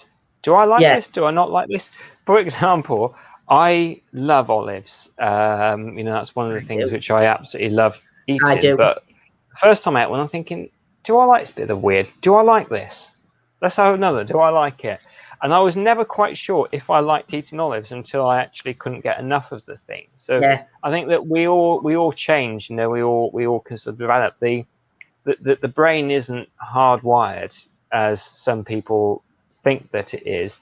If you change habit patterns long enough, your brain will rewire so that something you might have not liked actually ends up being something that you love liking. See, you never know, Claire. Just smokers have quit through hypnosis. They have. But we're saying you've got to want to quit. If you're not wanting to quit, it's difficult to get somebody to quit through hypnosis. If people are coming to you to see if it works, what's in everything to do with hypnosis in the field itself, Paul, what's been one of the most strangest requests ever given? I don't know if you covered this. But what's been like one of the strangest or weirdest things that people, do you know what I mean? Well, when I was on Radio Gloucestershire being interviewed, is I helped a lady to stop swearing, which was an unusual one. And it's funny, I've had two people that ended up stopping swearing. The other one I did something different, but I probably won't talk about that because that was personal to her. But the one that I wanted to, myself, I'm a bit like John. I don't really swear or anything like that. So during the session, I just was swearing constantly at her. And because it's not something I do, she could tell I was feeling really uncomfortable about it, which made it really uncomfortable for her in the session, hearing this swearing, knowing that I was uncomfortable, knowing that she was uncomfortable. And then when I put into hypnosis, and I added more things on that. She does swear with her close personal friends and things like that, but not in like a situation. She kind of finds herself getting, trying to find a different word that she would have used for an explicit at one point. So that was quite an unusual one. I'm trying to think of anything else that I've had unusual. We need to get Simon booked in. I just saw it. When you asked that question, I saw him smirk and I saw his eyes. So I think there's something he's not going to tell us. That's going to be really, really weird to do something else. But he's not going to tell us about that. No, I can't. I can't. I really can't. I'm sure there's going to be something. I think, that was quite weird. But not that I can. I've had people actually phone up before that I kind of said to them, I don't think hypnosis is really for you because you've got to protect yourself as well, and sometimes you get a gut feeling sometimes that it's not going to end well. So I tend to sort of say maybe you want to just do something else, at that point. When people get in touch, then Paul, obviously, we got to know you through Nanny Lane, and then we got to know you through talking to yourselves and everything else.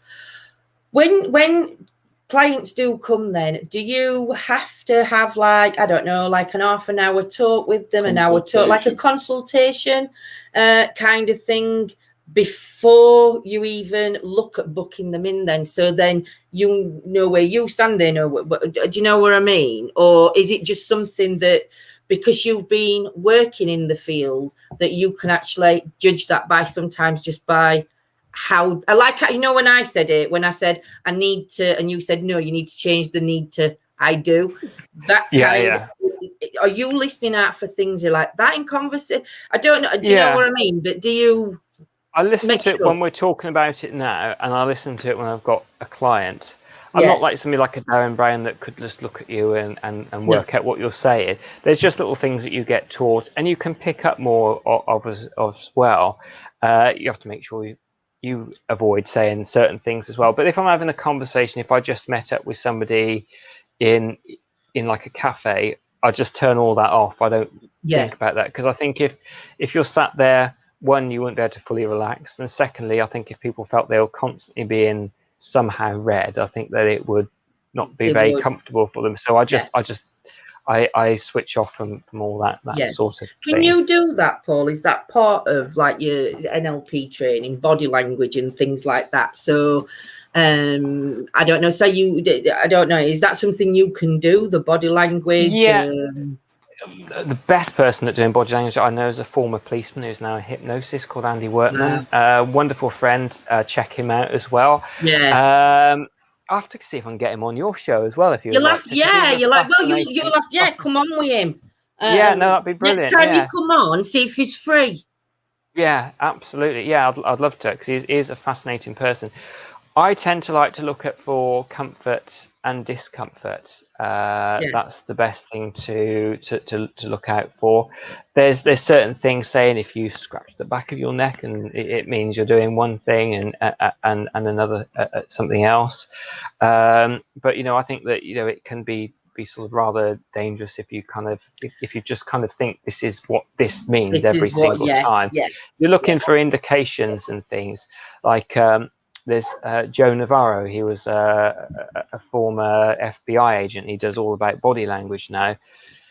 He had a lady in that they thought was doing fraud, quite big fraud actually, and they were asking questions, and she was playing with like her because she was nervous, her necklace.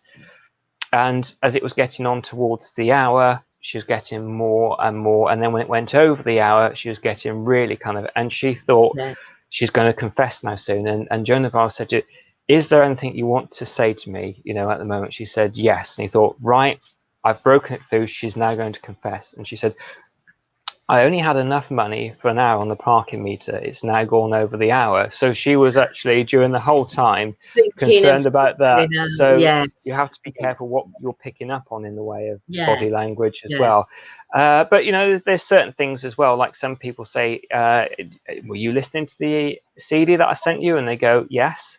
And just because they're shaking their heads doesn't necessarily mean that they're lying because they do that. It could be because I get people that talk to me and you do a wonderful job, and it's just the way they do. People have mannerisms, don't they? Where when you're talking, I've noticed. I've got some friends that when you're talking to them, they're sort of like shaking their head, and like I'm asking them a question, and you're like, "Are you shaking your head in no, or are you just shaking your head in general?" And it's like, "I'm just shaking my head in general." They don't know they're doing it. To me, it's like a tick. It's like a kind of tick thing, isn't it? And I think we all have our own tick kind of things that we do things. I know I talk with my hands when I'm talking. I have a stitch with my eye. Do you? You'll have one when I punch you. But it's like but it's that shaking of the head. If that's the first time they don't, like you've had a couple of sessions with them and then they suddenly do that, it gives you an indication that it could be something more. Whereas if they're doing that all the time, then you realize not. But you can use body language to make people feel wonderful as well. And this is a little tool that I do whilst I'm out talking to people. And it's not to manipulate somebody, it's just literally to make somebody feel and put them at their ease. And what it is that it's called preening. So if you're going to see someone, so when a client comes to me, or occasionally I see a client, as soon as I see them, I'll just kind of do something like just this. And then that's all I'll do. And it gives out the subconscious signal, you're important enough for me to make myself look good in front of you. Not to do any sort of manipulation, but to help put somebody at their ease, because it's something that could be quite terrifying, particularly if they're talking about something which could be potentially embarrassing, to really kind of start putting at their ease. And I think that even if you're not working with a client, if you can make somebody feel really good, I think that's a wonderful thing. It is a wonderful thing. It's like I've said, sometimes I'll put on comments, you know, like when I'm saying good morning or happy Tuesday, and I'll just put, make sure you smile at yourself through a mirror, but then smile at everybody who you see in day, even if they don't smile back at you, just smile, because that one smile is passed on. But that's meant that even if they've not smiled back, they might be smiling as they're walking away, even if they're thinking, what's that idiot just smiled at me for? You've just meant somebody smiled, you know? And it is that passing on thing, isn't it? What you're waiting to laugh at you. I can see your face doing. No, actually, I think you're about smiling at people. I was thinking about when we were driving up car and you started waving at that bloke and saying morning, and it weren't who we thought it was. No, it weren't. It was about 8. Go on. Apparently, if somebody's on a phone, I don't know what to demonstrate, but that's what a phone looks like. Oh, that one. But they're more distracted. So if you just hand them something whilst they're on the phone, they're more likely to take it whilst they're on the phone. Yes. On the phone. Than they are when they're not. So so next time I'm in a gift shop, and if one of my friends happens to answer the phone, I'm going to find something like a little teddy and just place it in their hand and see if they take it. Go and buy it. But you know, if they're stood at till and they're waiting to pay for something, you put that in their hand, they'll automatically put it on counter. They might throw it back at you when they realise how much that's £10. And if they're that busy on the phone, they'll just pay and not even realise they've bought that. and come Yeah, out. but you see, It's it's weird. different because if we were in a shop and you put something in my hand, whether I'm or not, I'd buy it anyway because I presume you were passing it because you wanted it. You wanted to just say you just pass it. Yeah, but that's different though. That's a different situation from if you're friends, because you won't be passing your friends something to buy. You would, you know. But Claire's put, my son's nostrils always flare when he's lying to me. Right. He doesn't know he does it, and I catch him out every time. Hey dear. But it is, I think, again, smiles are really infectious. I think a smile's really infectious. And I think, like, when you cut it in the morning, obviously, I don't say it to John, but, you know, like when Yolanda stayed with us for a week and Rob, Yolanda would come down in the morning and I'd go, morning, Bew, as she's walking down. And, all right, Bew's not as good as beautiful, but saying something nice like that in the morning. How come you smile at yourself in the mirror, you smile at everyone else, but you scowl at me when I walk downstairs? She'll disturb me. But it's it's so weird how just one word can change a whole person's day.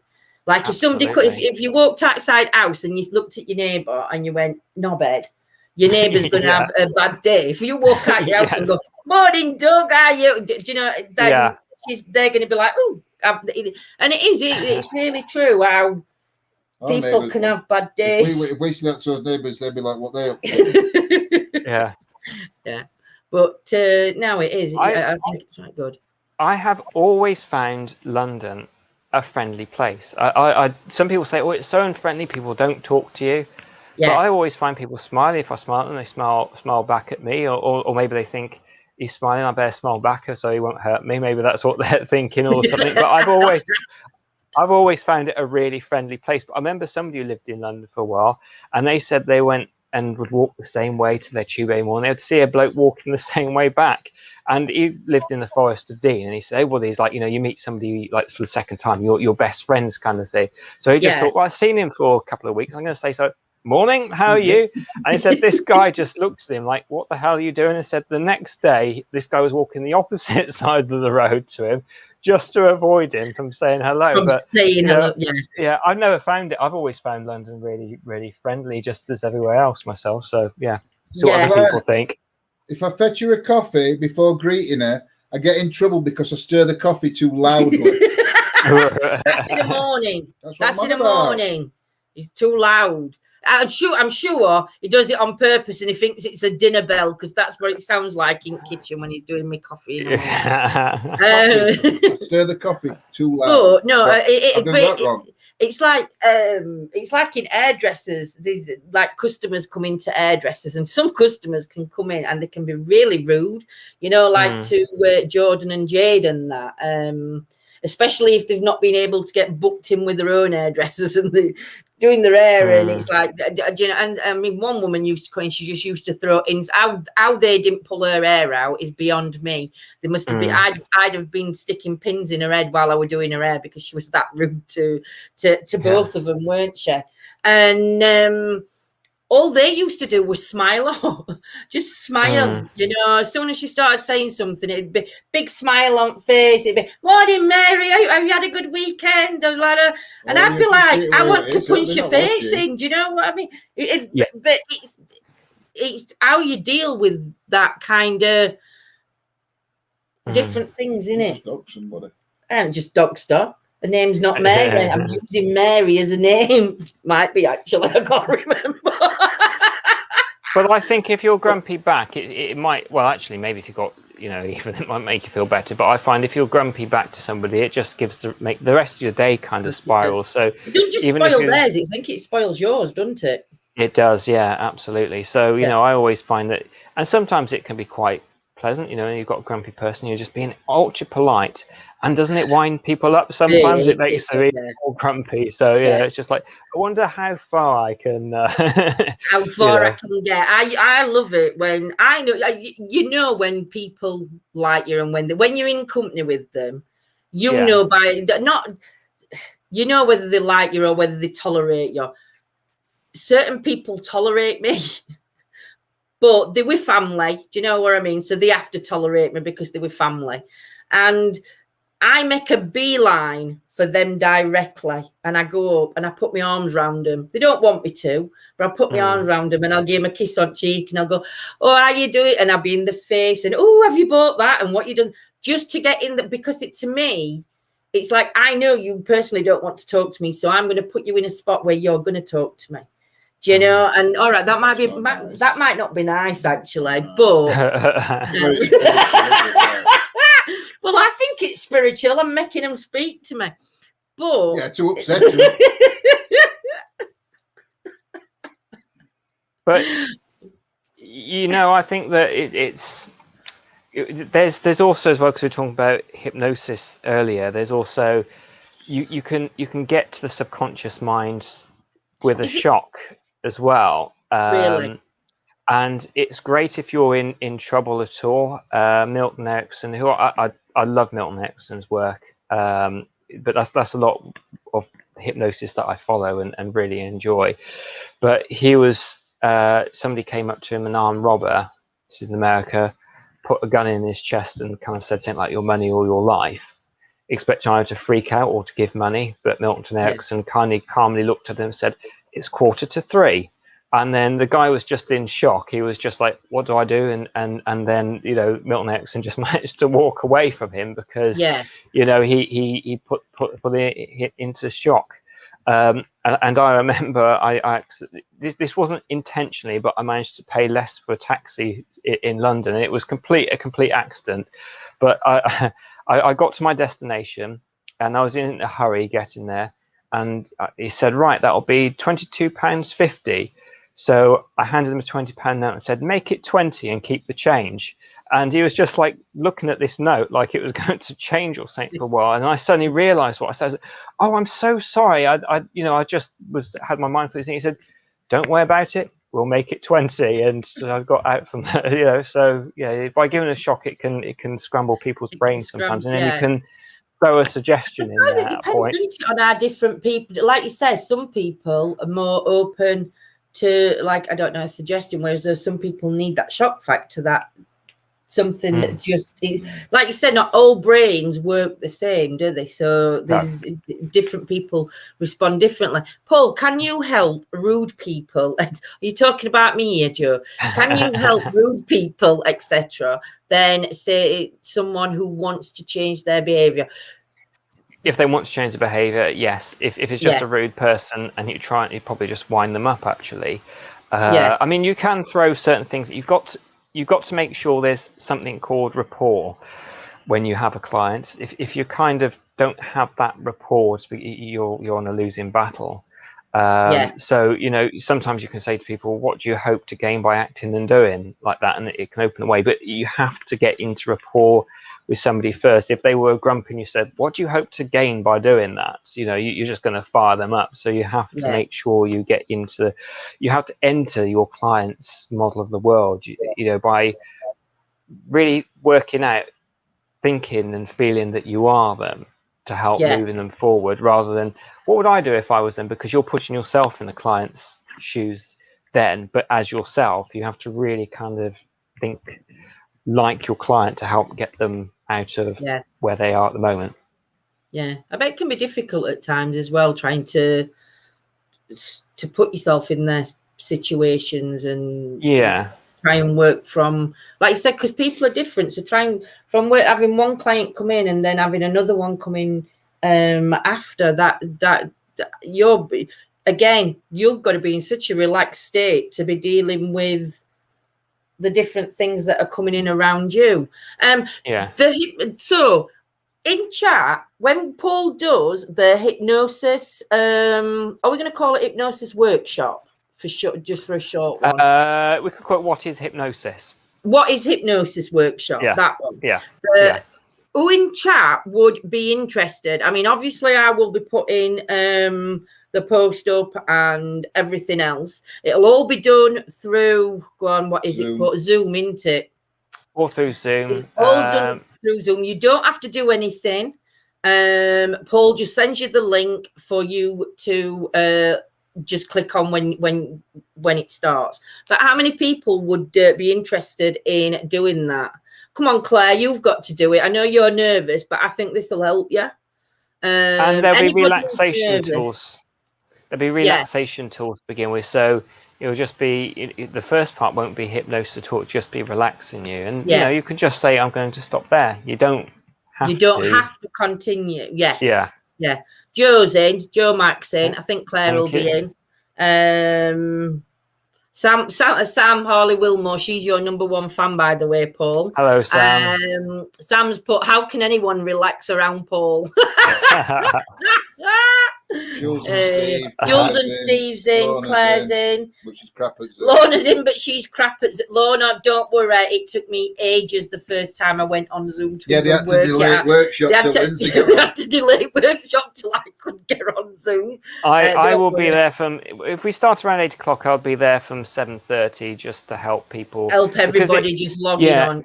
Yeah, I mean, it's a little bit like, you know, I've seen the joke around. It really is like a seance to begin with. So it's like, Kate, are you there, Kate? Kate, can you hear me? You know, it really is that at the beginning, and then, you know, it's your mic. There should be a little bit. Can you hear what I'm saying? There's a mic button. Can you put your? Oh, you're in chat. I can't get on. You're in. We can hear you. We just can't see you. And it's like, okay. But yeah, Claire's put, I'm excellent with Claire. You'll be fine. We'll sort you out.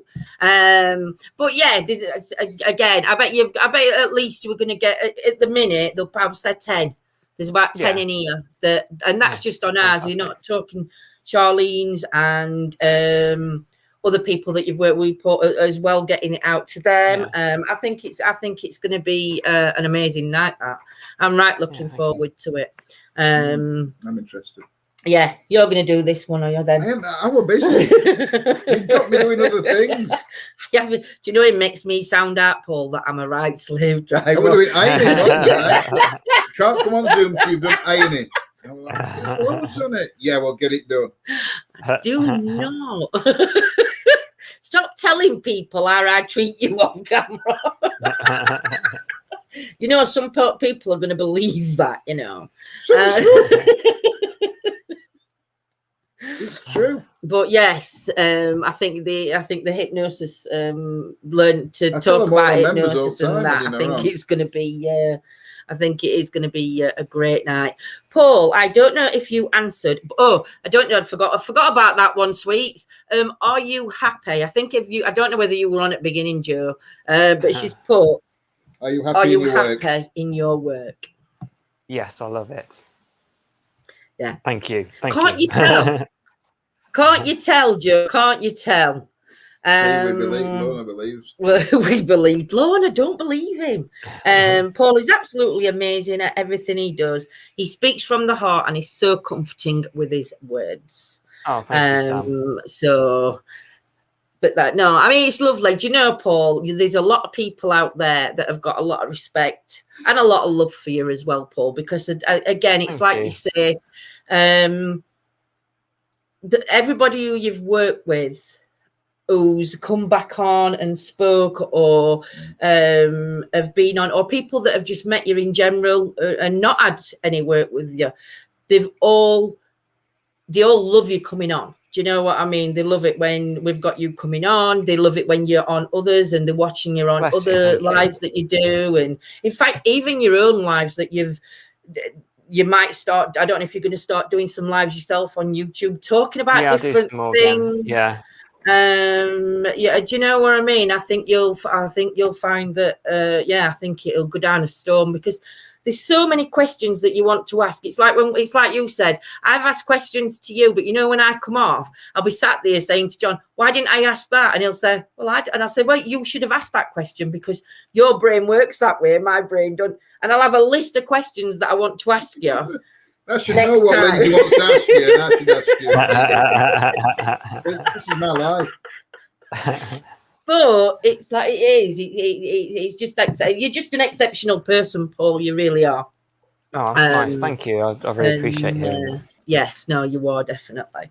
But yeah, I think what we're going to do, guys, is I think we're going to nip it here because we've been on nearly 2 hours, Paul. 2 hours. It doesn't half Good. And you know, it does fly. You don't realise. And for once, you haven't actually looked after the shop while we get his internet back on. Yeah. No, you haven't. Good. Don't jinx it. Yeah. Don't jinx it. I'm making sure internet don't go now. But yeah, I mean, it's been. Paul, could you read the Yellow Pages as a sleeping aid? Paul could read something better than Yellow Pages, Yolanda, as a sleeping aid. Well, what she's saying is he could. No, Paul could read anything. Yes, like you could read Pages, anything. And just hearing your voice, it is a relaxing voice. So maybe if we start tormenting Paul, he might start putting a few meditations out there as well. That on YouTube, that when he's got time, because don't forget, Paul is also busy with things that he's got planning with his work and everything else. But I think we'll be seeing more of Paul. I like being on here, so yeah, maybe chucking in a couple of extra things for you all to watch. Because I just think I think it's interesting to listen to. I don't always ask right questions, and I don't let John get a word in edgeways. So unfortunately, people just stuck with me. But you've been both asking wonderful questions. You really have. But it's like, yeah, do you know what I mean? But everybody's fascinated in what you're saying, and it's so interesting. I just think the mind's so interesting. Don't you sit looking at me like you're sucking a melon? You are. He's sitting and looking. Did you see him then? You've got to eye him, but you've got to like keep your eyes on him. He gives me these dodgy looks at side on me. Well, I mean, people can follow me on, like, I've got my Facebook channels, but I've got Past Life Regressions with Paul Goddard. Paul Goddard, that's on YouTube, Past Life Regressions with Paul Goddard on YouTube, Paul Goddard N.L.P and Hypnotherapy. And I've also just got one called Paul Goddard, and that's all my interests, DJ mixes on there, days out, all sorts of weird and wonderful things. Wexford. I think you need to watch them, on your channel. I never get around to it. They've been pulled in this country. They're available everywhere else, but you can't get them here. I can get them on my channel, but I can't get. They've just been taken down, which is weird because they haven't shown them on TV or released them on DVD since 2007. So whether they are planning on re-showing them or something, I don't know. But other people around the world say yes, we can still get them. And I've started doing so. If you are a fan of Ruth Rendell and the Inspector Wexford series, I'm going to be going down to Porchester Castle. Yeah, perfect. We will share all Paul's links. I'll get John onto it straight away. Amazing. Thank you. John will go on it, and in the descriptions on Facebook and YouTube, we will share the links to all Paul's channels, so you've got access to joining and supporting Paul. And again, if anybody does want to book into Paul or want to speak to him about maybe booking in the future and just got questions you want to ask him, send him an email. Don't ring him for questions. Send him a message. Send him an email. But if you are genuinely wanting to talk about booking in with Paul, that is around for you to get in touch with and everything else. But if it is just a question, please don't phone him. Please just send him a message. Don't bombard him with phone calls all night just to say, what happens when we do this? Yolanda, don't start ringing Paul up. Just saying I can't sleep. Will you talk to me on phone? Oh, dear. But Paul, thank you so much. You're welcome. Coming on again. It's absolutely amazing. Love having you on. I love being on. And she's put, no, I just want to stalk him. She's now Yolanda's talking about you. But yeah, you know how to make a man blush, Yolanda. But it's phenomenal having you on, Paul. And we look forward to joining you on your workshop. Also, promoting anything you need promoting for it. And anything else, anything new you've got coming up, or just Thank give us you. a shout out, and we can get put notifications up for everybody to know what's happening, when, and everything else. Yeah, But yeah, thank you so much for joining us tonight, Paul. Oh, you're welcome. Thank you both. And Eam looks like it's getting a step closer to being a reality, so I'll certainly keep everybody posted about that now. Yeah, definitely now. I mean, isn't it from Monday? From Monday, we're allowed actually out with no masks. No, it's June. Oh, is it June we're allowed out? No, June the 21st. Yeah, still nearly there. Yeah, so give or take what's going to happen. I know. Thank you to everybody that's joined us tonight in chat. Thank you for asking questions. If you've got any questions because they've been either overlooked or I've not pinged them on screen, drop them into comments. Because we can always tag Paul in comments anyway. So drop them into comments, and I can tag Paul so Paul can reply to your messages when he's got time. Yeah, you would, I mean, it might not happen on June anymore now. Why? Because this Indian variant. I think we're going to do another lockdown anyway. Well, there's a few people in a coma, isn't there? Oh, you're just being silly? Do you know? In a coma. I get it. You're just being silly. But yeah, so right, guys. Love to everybody. Stay safe. Love, light, and healing to you all. And we shall see you soon. Take care, everybody. Bye. Bye, everyone. This is the best bit. I should have my